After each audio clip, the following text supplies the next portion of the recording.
Bihar assembly ఎన్నికల తొలి విడత పోలింగ్కు రంగం సిద్ధమైంది. గురువారం 18 జిల్లాల పరిధిలోని 121 నియోజకవర్గాల్లో ఓటింగ్ జరగనుంది. పోలింగ్కు ఈసీ పటిష్ట ఏర్పాట్లు చేసింది. ఈవీఎంలు, వీవీప్యాట్ యంత్రాలతో పోలింగ్ కేంద్రాలకు తరలి వెళ్తున్నారు ఎలక్షన్ స్టాఫ్.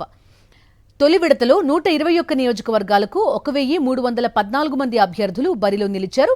ఆర్జేడీ నేత, మహాగఠబంధన్ సీఎం అభ్యర్థి తేజస్వి యాదవ్, ఆయన సోదరుడు తేజ్ ప్రతాప్ యాదవ్, బీహార్ ఉప ముఖ్యమంత్రి సమ్రాట్ చౌదరి, జానపద గాయకురాలు మైథిలి ఠాకూర్ తదితరులు అదృష్టం పరీక్షించుకుంటున్నారు. మిగతా 122 సీట్లకు ఈ నెల 11న రెండో విడతలో ఓటింగ్ జరగనుంది.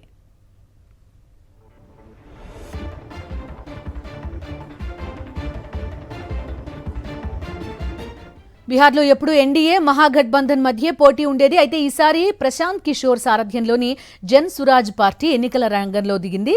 ఈ ఎన్నికల్లో ఆ పార్టీ ప్రభావం ఏ మేరకు ఉంటుంది, ఏ కూటమిని దెబ్బతీయనుందనేది ఆసక్తికరంగా మారింది.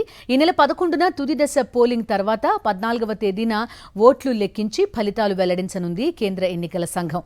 2020 బీహార్ అసెంబ్లీ ఎన్నికల్లో ఎన్డీఏ కూటమి 125 స్థానాలు గెలుపొంది అధికారం చేపట్టగా ప్రతిపక్ష మహాగఠబంధన్ 110 సీట్లు సాధించింది.